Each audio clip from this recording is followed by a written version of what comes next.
బుధుడు, శుక్రుడు, కుజుడి సంచారంతో ఈ 3 రాశుల వారికి కోరుకున్న ఫలితం లభిస్తుంది. జ్యోతిష్య శాస్త్రంలో గ్రహాల కదలికలో మార్పు చాలా ముఖ్యమైనది. మొత్తం 12 రాశిచక్ర గుర్తులు మారుతున్న గ్రహాల కదలికల ద్వారా ప్రభావితమవుతాయి.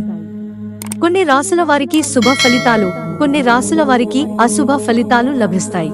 రానున్న కొద్ది రోజుల్లో బుధ, శుక్ర, అంగారక గ్రహాల కదలికలు మారనున్నాయి. ఆగస్టు 5 నుంచి సింహ రాశిలో అస్తంగత్వ దశ, తిరోగమన దశలో ఉన్న బుధుడు ఆగస్టు 22న కర్కాటక రాశిలోకి ప్రవేశిస్తాడు. సంపద, ఆర్థిక శ్రేయస్సును ఇచ్చే శుక్రుడు ఆగస్టు 25న కన్యా రాశిలోకి ప్రవేశిస్తాడు. దీని తర్వాత వృషభ రాశిలో ఉన్న కుజుడు 45 రోజుల అనంతరం ఆగస్టు 26న మిథున రాశిలోకి ప్రవేశించబోతున్నాడు. బుధ, శుక్ర, అంగారక గ్రహాల గమనంలో మార్పు రావడం వల్ల కొన్ని రాశుల వారికి అదృష్టం ఖాయం. బుధ, శుక్ర, అంగారక గ్రహాల ఆశీస్సులు ఏ రాశుల వారికి లభించబోతున్నాయో తెలుసుకుందాం. మేష రాశి. 3 గ్రహాలు వేర్వేరు రాశుల్లోకి ప్రవేశించడం మేష రాశి వారికి అదృష్టాన్ని ఇస్తుంది.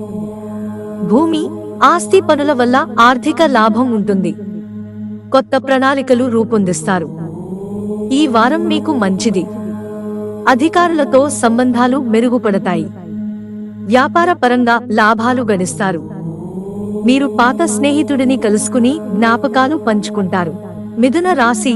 మిథున రాశిలో కుజుడి ప్రవేశం జరగబోతుంది. దీని ప్రభావంతో ఈ రాశుల వారికి అనేక ఆందోళనల నుంచి ఉపశమనం లభిస్తుంది. మీ ఆర్థిక పరిస్థితిలో మార్పులు ఉండవచ్చు. విహారయాత్రకు వెళ్లవలసి రావచ్చు. కూడబెట్టిన సంపదలో తగ్గుదల ఉంటుంది. అధికారులతో సత్సంబంధాలు మెరుగవుతాయి. మీరు రియల్ ఎస్టేట్ వ్యాపారం చేస్తున్నట్టయితే మంచి ఒప్పందాలు చేసుకుంటారు. మీరు కొనుగోలు, అమ్మకంలో లాభాన్ని పొందుతారు. సింహరాశి. 3 గ్రహాల సంచారం వల్ల సింహరాశి వారికి శుభ ఫలితాలు కలుగుతాయి. ఆస్తి, వ్యాపారం మొదలైన వాటి నుండి లాభం ఉంటుంది. ఇది విజయాలను అందించే సమయం. మీరు అనుకున్న పనిని పూర్తి చేసే అవకాశాలు ఉన్నాయి. మీరు మీ భాగస్వామి నుండి ప్రయోజనం పొందుతారు. రోజువారీ పనులు ప్రయోజనకరంగా ఉంటాయి. కుటుంబ సమస్యలను పరిష్కరించుకునే అవకాశం ఉంటుంది. గౌరవం పెరుగుతుంది.